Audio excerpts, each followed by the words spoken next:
नमस्कार, मैं हूं अंकुर और आप देख रहे हैं सत्य हिंदी का रात 8 बजे का न्यूज बुलेटिन। आज कुछ ऐसा हुआ जिससे न्यायपालिका, मीडिया, आरटीआई एक्टिविस्ट और सवाल उठाने वालों के बीच एक नई बहस छिड़ दी। सुप्रीम कोर्ट की ताजा टिप्पणियों ने कई सवाल खड़े कर दिए हैं, चाहे वो चुनाव आयोग की निष्पक्षता पर केंद्र को घेरना हो या सीजेआई सूर्यकांत का सिस्टम पर हमला करने वालों को परजीवी कहना। और उधर मध्य प्रदेश की धार भोजशाला को लेकर आए हाईकोर्ट के फैसले ने हलचल बढ़ा दी है, जिसमें हिंदू पक्ष की जीत हुई और मुस्लिम पक्ष फैसले से असहमत है। तो दूसरी तरफ राहुल गांधी ने नीट घोटाले और बढ़ती महंगाई को लेकर सीधे प्रधानमंत्री मोदी पर निशाना साधा है और अंतर्राष्ट्रीय मोर्चे पर ट्रंप ने जंग रोकने और 20 साल की डील के कुछ संकेत दिए हैं। इन सभी अहम खबरों को जानेंगे। पहले जान लेते हैं बुलेटिन की 5 बड़ी खबरें। सीजेआई सूर्यकांत ने सिस्टम पर सवाल उठाने वालों को बताया परजीवी, मीडिया पर भी निशाना साधा। उद्धव गुट पर भड़के सीजेआई, बोले कोर्ट के खिलाफ बयानबाजी बंद करो, बर्दाश्त नहीं करेंगे। मंदिर माना जाएगा धार भोजशाला, एमपी हाईकोर्ट का फैसला, हिंदू पक्ष की मांग मंजूर। धार भोजशाला पर फैसले से मुस्लिम पक्ष नाखुश, ओवैसी बोले बाबरी जैसा फैसला। नीट अभ्यर्थियों की आत्महत्या पर भड़के राहुल गांधी, बोले ये सिस्टम द्वारा हत्या है। अब शुरुआत करते हैं सीजेआई सूर्यकांत के परजीवी वाली टिप्पणी से। सीनियर बनने की जिद पर अड़े वकील को सुप्रीम कोर्ट ने फर्जी डिग्री और सोशल मीडिया पर जजों के खिलाफ बयानबाजी को लेकर कड़ी चेतावनी दी। ये वकील बार बार दिल्ली हाईकोर्ट के खिलाफ अर्जी डाल रहे थे कि उन्हें सीनियर क्यों नहीं बनाया जा रहा है। उनकी इस हरकत पर चीफ जस्टिस सूर्यकांत बुरी तरह भड़क गए। उन्होंने साफ कह दिया कि पूरी दुनिया सीनियर बन सकती है, लेकिन आप तो कतई नहीं। जज साहब ने वकील के प्रोफेशनल बर्ताव पर भी सवाल खड़े कर दिए। कोर्ट ने तल्ख टिप्पणी करते हुए कहा कि सीनियर का पद सम्मान से मिलता है, उसे भीख की तरह मांगा नहीं जाता। इसके बाद माहौल तब और गर्मा गया जब कोर्ट ने फर्जी डिग्रियों का जिक्र किया। सीजेआई ने कहा कि कई वकीलों की एलएलबी डिग्री पर उन्हें शक है। सोशल मीडिया और यूट्यूब पर जजों के खिलाफ पोस्ट करने वालों को कोर्ट ने परजीवी और कॉकरोच तक कह दिया। सीजेआई सूर्यकांत ने न्याय प्रणाली पर सवाल उठाने वालों को परजीवी और कॉकरोच की तरह बताया है। सीजेआई ने कहा कि कुछ युवा आजकल कॉकरोच की तरह व्यवहार कर रहे हैं। ये वो लोग हैं जिन्हें कहीं कोई ढंग का काम नहीं मिलता है, वकालत या किसी और पेशे में जगह ना मिलने पर वो नया रास्ता चुनते हैं। इनमें से कुछ लोग मीडिया और कुछ लोग सोशल मीडिया का हिस्सा बन जाते हैं, वहीं कुछ लोग आरटीआई और दूसरे तरह के एक्टिविस्ट बनकर सबको डराने लगते हैं। चीफ जस्टिस के मुताबिक ये लोग बिना किसी ठोस वजह के हर किसी पर हमला करना शुरू कर देते हैं। उनका मानना है कि ऐसे लोग समाज और न्याय व्यवस्था के लिए किसी कीड़े से कम नहीं हैं। उनके इस बयान ने अब देश भर में बहस छेड़ दी है। सुप्रीम कोर्ट ने शिवसेना विवाद की सुनवाई के दौरान उद्धव गुट को कोर्ट के खिलाफ सार्वजनिक बयानबाजी करने पर कड़ी फटकार लगाई। कोर्ट ने कहा कि बाहर जाकर न्यायपालिका के खिलाफ गलत बयानबाजी तुरंत बंद होनी चाहिए। दरअसल सुनवाई के दौरान उद्धव गुट के वकील ने जल्द तारीख मांगी थी। इस पर चीफ जस्टिस सूर्यकांत भड़क गए और बोले कि आपके लोग बाहर जाकर क्या कह रहे हैं। नेता मीडिया में बयान दे रहे हैं कि सुप्रीम कोर्ट फैसला नहीं कर रहा। जज साहब ने साफ कहा, यहाँ आप खुद तारीख मांगते हैं और बाहर कोर्ट की बुराई करते हैं। उन्होंने चेतावनी दी कि मैं इस तरह का बर्ताव बर्दाश्त करने वाला इंसान नहीं हूं।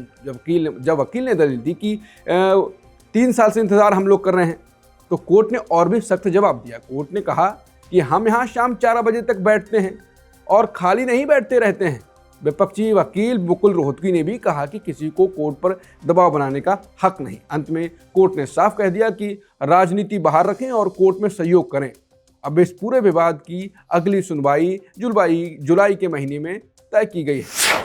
मध्य प्रदेश के धार स्थित बहुचर्चित भोजशाला कमाल मौला मस्जिद विवाद मामले में हाई कोर्ट ने बड़ा फैसला सुनाया। अदालत ने कहा कि विवादित परिसर का धार्मिक स्वरूप देवी वाग्देवी सरस्वती के मंदिर सहित भोजशाला का है। यहाँ हिंदू पूजा अर्चना की परंपरा कभी खत्म नहीं हुई। जस्टिस विजय कुमार शुक्ला और जस्टिस आलोक अवस्थी की बेंच ने माना कि यहाँ संस्कृत पढ़ाई जाने के पुख्ता सबूत मिले हैं। कोर्ट के मुताबिक राजा भोज के समय से ही इसे सरस्वती मंदिर और संस्कृत सीखने का केंद्र माना जाता रहा। अदालत ने यह भी कहा कि यहाँ हिंदुओं की पूजा कभी पूरी तरह बंद नहीं हुई। फैसले में मुस्लिम समुदाय से कहा गया है कि वो मस्जिद बनाने के लिए सरकार से दूसरी जमीन की मांग करें। हिंदू समाज से शुरू से ही वाग्देवी यानी माता सरस्वती का मंदिर मानता आया है। वहीं मुस्लिम पक्ष से सदियों पुरानी कमाल मौला मस्जिद बताता रहा है। अब हाई कोर्ट के बाद इस आदेश के बाद वर्षों से चले आ रहे इस विवाद को एक नई दिशा मिल गई है। धार शहर के काजी वकार सादिक ने कहा कि मुस्लिम पक्ष इस फैसले से सहमत नहीं है। उनका कहना है कि इस फैसले की कानूनी समीक्षा की जाएगी और जरूरत पड़ने पर सुप्रीम कोर्ट में चुनौती दी जाएगी। उन्होंने कहा यह मामला सिर्फ जमीन का नहीं बल्कि धार्मिक पहचान और अधिकारों से जुड़ा हुआ है। वहीं असदुद्दीन ओवैसी ने भी कोर्ट के फैसले पर नाराजगी जताई। AIMIM चीफ ने कहा कि उन्हें उम्मीद है कि सुप्रीम कोर्ट इस फैसले की दोबारा समीक्षा करेगा। ओवैसी ने इस मामले की तुलना बाबरी मस्जिद केस से करते हुए कहा कि दोनों मामलों में कई समानताएं दिखाई देती हैं। उनके बयान के बाद राजनीतिक और सामाजिक बहस भी तेज हो गई है। राहुल गांधी ने नीट अभ्यर्थियों की आत्महत्या को सिस्टम द्वारा हत्या करार देते हुए परीक्षा घोटालों पर मोदी सरकार की जवाबदेही पर सवाल उठाए। उन्होंने लखीमपुर खीरी के छात्र ऋतिक मिश्रा की मौत पर गहरा दुख जताया। राहुल ने लिखा कि अब नहीं देनी प्रतियोगी परीक्षा। लखीमपुर खीरी के 21 साल के ऋतिक मिश्रा के ये आखिरी शब्द थे, ये राहुल ने लिखा। तीसरी बार नीट देने वाला ये बच्चा परीक्षा रद्द होते ही टूट गया। गोवा में भी एक नीट अभ्यर्थी ने जान दे दी। राहुल ने कहा ये बच्चे परीक्षा से नहीं हारे, इन्हें एक भ्रष्ट तंत्र ने मारा है। उन्होंने आंकड़ों के जरिए बताया कि पिछले 11 साल में 148 परीक्षा घोटाले हुए हैं। इन घोटालों की वजह से करीब 9 करोड़ बच्चों का भविष्य अधर में लटका है। राहुल ने हैरानी जताई कि इतने बड़े घोटालों में अब तक सिर्फ एक को सजा मिली है। उन्होंने आरोप लगाया कि एजेंसियां जांच तो करती हैं लेकिन दोषियों को सजा नहीं मिलती। राहुल के मुताबिक घोटालेबाज अधिकारियों को सजा के बजाय बड़े पदों का इनाम मिलता है। उन्होंने सीधे पीएम मोदी से पूछा कि आपकी जवाबदेही जागने के लिए और कितनी जाने जाएं। राहुल ने युवाओं से वादा किया कि वो इस लड़ाई को आखिरी दम तक साथ रहेंगे। उन्होंने कहा कि आपका भविष्य चुनाने वालों को किसी भी कीमत पर बख्शा नहीं जाएगा। नीट परीक्षा पूरी तरह बदल जाएगी और अगले साल से ये पेन पेपर के बजाय कंप्यूटर पर होगी। शिक्षा मंत्री धर्मेंद्र प्रधान ने नीट परीक्षा को लेकर यह फैसला सुनाया। इस बार पेपर लीक होने की वजह से सरकार ने ये बड़ा सुधार का दावा किया। पुरानी परीक्षा रद्द होने के बाद अब 21 जून को दोबारा टेस्ट होगा। इसके लिए छात्रों को 14 जून तक नए एडमिट कार्ड मिल जाएंगे। सरकार ने साफ कहा कि बच्चों के भविष्य के साथ कोई समझौता नहीं होगा। पेपर लीक कैसे हुआ इसकी गहराई से जांच अब CBI की टीम करेगी। दोषियों को पकड़ने के लिए एजेंसियों को जड़ तक जाने के आदेश दिए गए हैं। राहत की बात यह है कि दोबारा परीक्षा के लिए कोई फीस नहीं ली जाएगी। छात्रों को परीक्षा केंद्र तक जाने के लिए बस की सुविधा भी दी जाएगी। शिक्षा मंत्री ने भरोसा दिलाया कि किसी भी माफिया को सीट चोरी नहीं करने देंगे। खबरें अभी और भी हैं जिन्हें आपको जानना चाहिए, लेकिन सत्य हिंदी को लेकर खबर भी जान लेते हैं।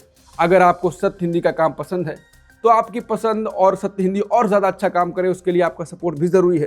इसके लिए आपको कुछ बड़ा नहीं करना है।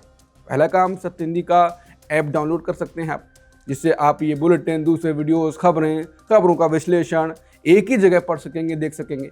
और आप सत्य हिंदी की मेंबरशिप लेकर भी सत्य हिंदी के काम को सपोर्ट कर सकते हैं। जो आपको आसान लगे वो आप करिए। तो अब बुलेटिन में आगे देखिए। राहुल गांधी बोले, गलती मोदी सरकार की, कीमत जनता चुकाएगी। अमेरिका में अडानी को बड़ी राहत, केस होगा बंद। ब्रिक्स बैठक बिना किसी बड़े साझा फैसले के खत्म। और थमेगी क्या जंग, ट्रंप ने ईरान को दिया शांति का ऑफर।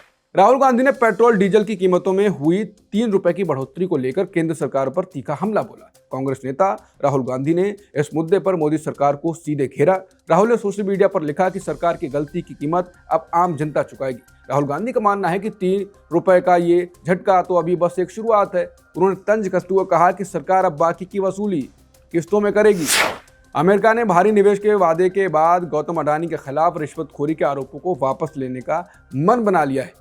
न्यूयॉर्क टाइम्स की रिपोर्ट के मुताबिक अडानी पर लगे पुराने आरोप हटा लिए जाएंगे। इससे पहले उन पर भारतीय अधिकारियों को करोड़ों डॉलर की रिश्वत देने के आरोप थे। ये मामला जो बाइडेन की सरकार के समय दर्ज किया गया था, लेकिन अब राष्ट्रपति ट्रंप के निजी वकील ने यह केस पलट दिया। कोर्ट में दलील दी गई कि अडानी अमेरिका में 10 अरब डॉलर का निवेश करेंगे। इससे अमेरिका में करीब 15,000 नए रोजगार पैदा होंगे। अडानी ग्रुप के लिए ये पिछले कुछ सालों की सबसे बड़ी जीत मानी जा रही है। इससे पहले अडानी का साम्राज्य धोखाधड़ी के आरोपों और शेयर गिरने से हिल गया था, लेकिन अब अमेरिका के इस कदम से अडानी ग्रुप को नई ताकत मिलेगी। हालांकि अमेरिकी न्याय विभाग ने अभी तक इस पर कोई आधिकारिक टिप्पणी नहीं की है, फिर भी इस खबर ने दुनिया भर के बाजार में हलचल पैदा तो कर दी है। अमेरिका के अडानी केस में छूट होने की रिपोर्ट के बाद राहुल गांधी ने पीएम मोदी को लपेटे में लिया है।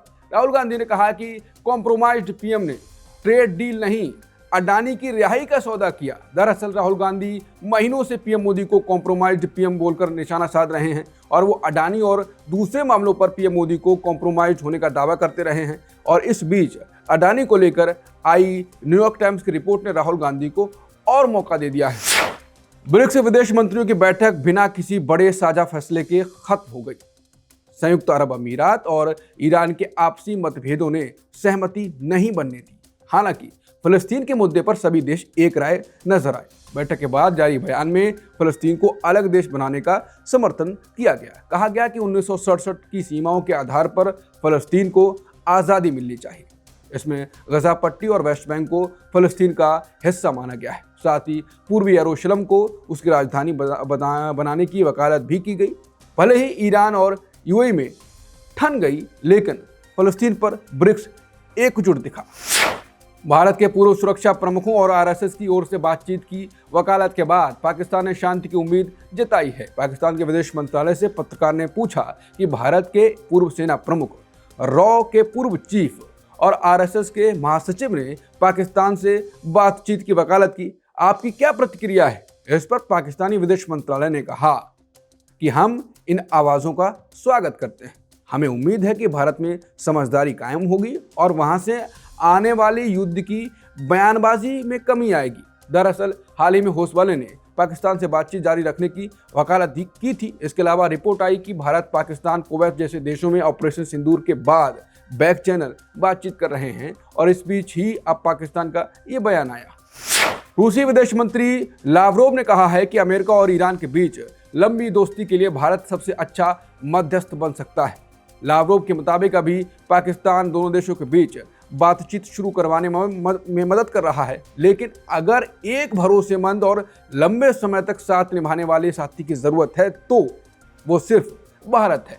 रूस का मानना है कि भारत के पास कूटनीति का बहुत पुराना और गहरा अनुभव है। लावरोव ने संकेत दिया कि भारत अपने अनुभव और ईरान और अमेरिका की पुरानी दुश्मनों को खत्म करवा सकता है। पीएम मोदी के यूएई दौरे में भारत को बड़ी मात्रा में गैस सप्लाई और भारी विदेशी निवेश का भरोसा मिला। दोनों देशों के बीच एनर्जी और रक्षा जैसे बड़े मुद्दों पर कई समझौते हुए। खास बात यह है कि अब यूएई भारत को एलपीजी गैस की सप्लाई और बढ़ाएगा। इसके साथ ही भारत के बुनियादी ढांचे में यूएई $5 अरब का निवेश भी करेगा। गुजरात के द्वारका में जहाजों की मरम्मत के लिए एक बड़ा केंद्र बनाया जाएगा। ये सब ऐसे समय हो रहा है जब पूरी दुनिया में तेल और गैस का संकट है। पीएम मोदी ने साफ कहा कि भारत हर मुश्किल घड़ी में यूएई के साथ खड़ा है। उन्होंने मिडिल ईस्ट में शांति और स्थिरता बहाल करने के लिए सहयोग का वादा किया। अमेरिकी राष्ट्रपति ट्रंप ने ईरान के साथ 20 साल के परमाणु समझौते का संकेत देकर खाड़ी में युद्ध टलने की उम्मीद जताई है। ट्रंप ने सुझाव दिया कि ईरान 20 साल तक यूरेनियम एनरिचमेंट यानी परमाणु ईंधन की शुद्धता रोकने पर मान सकता है। उन्होंने साफ कहा कि 20 साल काफी हैं और ईरान को परमाणु हथियार नहीं बनाने देंगे। चर्चा है कि ईरान के फ्रीज किए गए $20 अरब भी वापस मिल सकते हैं। इसके बदले ईरान को अपना संवर्धित यूरेनियम यानी ताकतवर यूरेनियम का भंडार अमेरिका को सौंपना होगा। हालांकि ट्रंप ने सीधे पैसे देने की बात से फिलहाल इनकार किया है।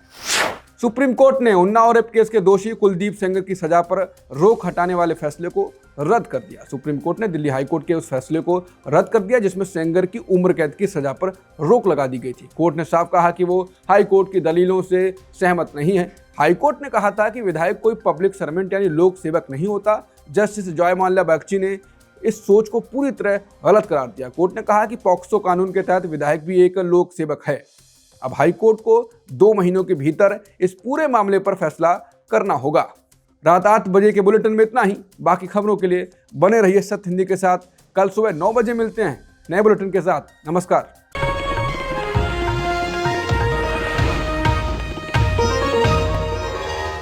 Copyright disclaimer under Section 107 of the Copyright Act 1976. Allowance is made for fair use for purposes such as criticism, comment, news reporting, scholarship, and research. Fair use is a use permitted by copyright statute that might otherwise be infringing.